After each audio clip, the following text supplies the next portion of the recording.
Why didn't you let Calvin go on that study abroad program I set up for him? James Carter strolled over, planted a kiss on my cheek, and snagged a slice of bread from the table, popping it into his mouth, sending a kid off by himself to a faraway place. That's enough to make anyone worry. Plus, it's been ages since we've had a family trip. I figured you've been swamped at work and stressed out. We could all use a little downtime. Right. I slipped off my glasses and shut down my laptop. We exchanged a knowing smile. It's a school trip. You know, a little adventure is good for a boy, and hey, I'm still on the hunt for a personal assistant and a bodyguard for him. James grabbed my hand, his grin wide. I get it, you've been grooming Calvin to take over someday. You've done an amazing job with his education. Every time something happens to him, you get all worked up. If that kid ever lets you down, I swear, I'd have a few choice words for him. I let out a soft chuckle, my gaze gentle. If my own son isn't going to be loyal to me, who will he be loyal to?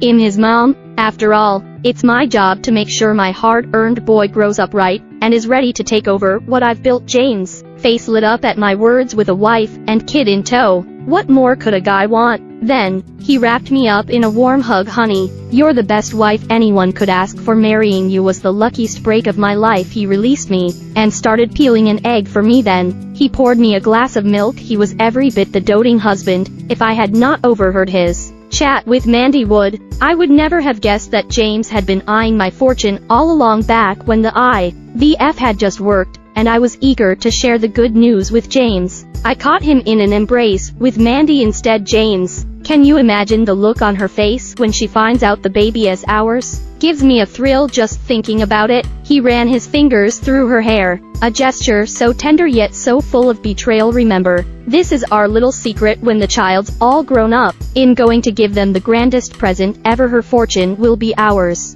I bit back the rage bubbling inside me and chose to act clueless. Little did they know, I had already pulled a switcheroo on them. I managed to swap the embryos just in time, and when it came time to give birth, I brought home an orphan from the welfare home. I promised myself that I would raise this child right. Thinking back to my time with James, we had a whirlwind romance for a year and a decade of marriage. We met during a company hiking trip, and when I was parched and exhausted, he offered me an ice-cold Coke. He had logged up from the base of the mountain. Slowly but surely, his thoughtfulness and gentleness won me over. Even a powerhouse like me needed a rock to lean on sometimes, and James' constant presence brought out my softer side. After multiple IVF attempts for him, I finally got pregnant, only to find out that our maid was James' old flame, and they had even swapped their embryo with mine. There were times I just could not believe that James was actually a heartless monster in disguise.